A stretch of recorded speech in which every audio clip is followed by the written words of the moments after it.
This is our topic electric potential energy of a system of charges. हमको क्या करना है कि चार्जेस को एक दूसरे के समीप ला करके और एक सिस्टम बनाना है। और सिस्टम में जब हम चार्जेस को एक दूसरे के क्लोज टुगेदर करेंगे तो उस केस में जो भी वर्क डन होगा वो वर्क डन जो है उस सिस्टम की पोटेंशियल एनर्जी में कन्वर्ट हो जाएगा। तो उसी पोटेंशियल एनर्जी को हमको फाइंड करना है कि किसी भी सिस्टम की जिसमें चार्जेस हैं उस सिस्टम की पोटेंशियल एनर्जी क्या होगी। तो ये हमारा पॉइंट है electric potential energy of A system of charges.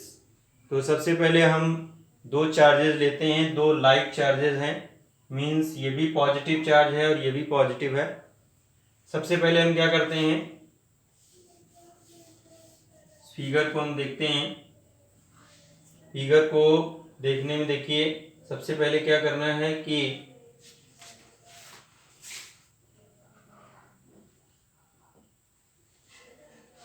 System of charges बनाना है।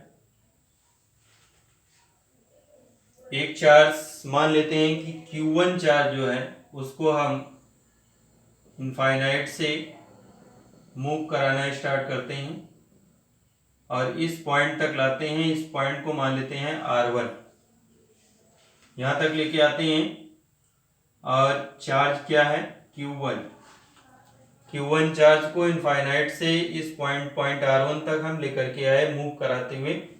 और इसमें जो भी वर्क डन है वो वर्क डन हम फाइंड करते हैं, वर्क डन, और इसको मान लेते हैं इसमें जो वर्क डन है वो W1 है।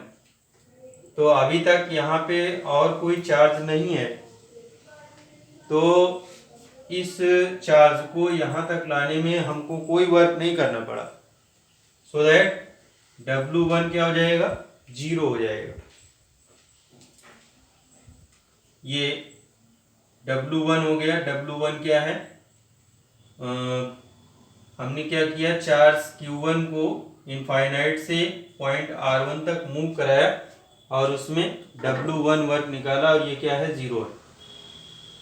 अब पॉइंट R1 पे एक चार्ज है Q1 जो कि क्या करेगा, एक इलेक्ट्रिक फील्ड प्रोड्यूस करेगा। अगर इस इलेक्ट्रिक फील्ड में हम कोई दूसरा चार्ज लाएंगे तो वो इलेक्ट्रिक फील्ड क्या करेगी, उस पर एक फोर्स अप्लाई करेगी। तो दूसरी कंडीशन ये देखिए, हम क्या करते हैं,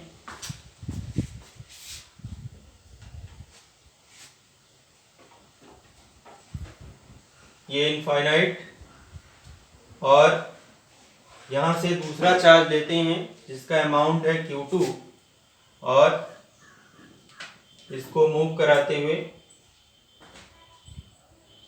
हम कहां तक लाते हैं, पॉइंट R2 तक। ये क्या है, Q2। This is the charge Q2 and this is the charge Q1। अब ये हमारा क्या हो गया, एक सिस्टम बन गया, चार्जेस का एक सिस्टम जिसमें दो चार्जेस हैं Q1 एंड Q2। और ये जो सिस्टम बना, इस सिस्टम की पोटेंशियल एनर्जी क्या होगी ये हमको फाइंड करना है। तो हमने निकाला अभी कि Q1 जो है उसको इनफाइनाइट से पॉइंट R1 तक जब हम लेके आए तो हमको W1 वर्क करना पड़ा और W1 की वैल्यू है 0। अब क्या होगा कि जब हम Q2 को इनफाइनाइट से पॉइंट R2 तक लेके आएंगे तो इसमें जो वर्क डन है उसको फाइंड करते हैं। मान लेते हैं जो वर्क डन है इस केस में वो है W2। तो W2 की वैल्यू क्या होगी, charge multiply potential at point R2, charge multiply potential at R2 due to Q1। Okay. What is the charge? Charge is Q2. Charge is Q2 and potential मान लेते हैं V1 है. So that Q2 multiplied V1. V1 की value क्या होगी? 1/4π∁0 and this distance is R12. Q1/R12. This is the work done in this case.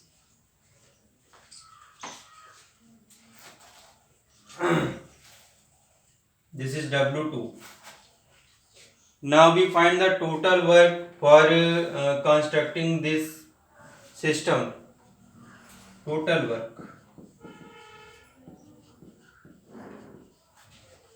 work W equal to W1 plus W2. W1 equal to 0 and W2 equal to 1/4π∁0 Q1 Q2 upon R12. This is the work done, and this work is stored in the form of potential energy. So that we write here W equal to potential energy U of the system and U equal to 1/4π∁0 Q1 Q2 upon R12. This is our formula by which we can find the electric potential energy of a system of charges. Here we have two charges, and what is the potential energy? This is the potential energy formula. Now take three charges, the system of three charges, and find the electric potential energy of the system.